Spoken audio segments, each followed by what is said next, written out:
Apposto Shaggy Shashe.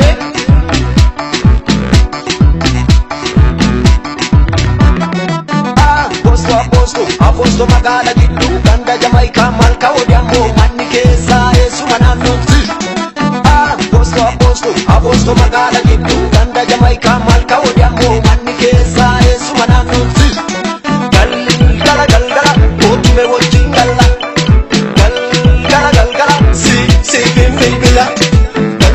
Galgala otume wajjin galla. Galgala si bilbila.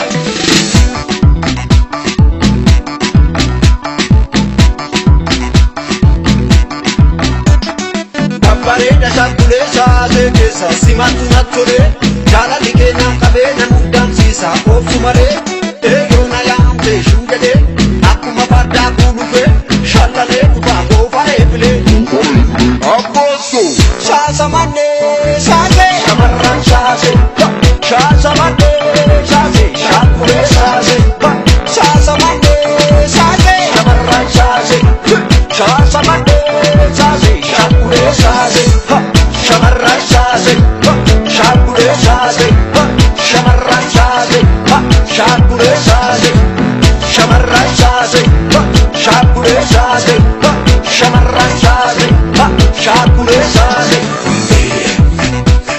Tutte jettee galta jaalala sii kenna maal gargaarta Apposto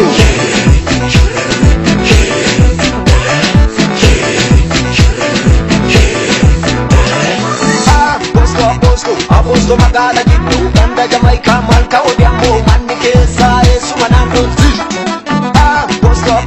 Apposto magala giddu ganda Jamaica malka odiamo manni keessa esuma naannoti. Galgala otume wajjin galla. Galgala si bilbila. Galgala otume wajjin galla. Galgala si bilbila.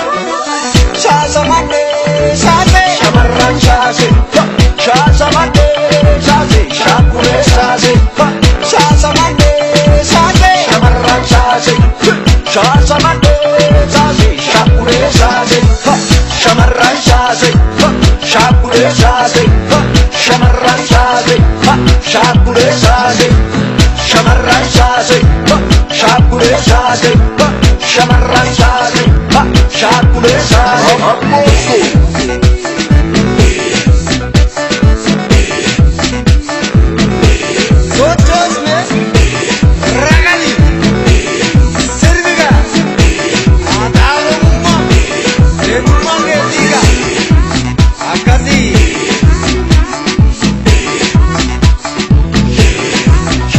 Apposto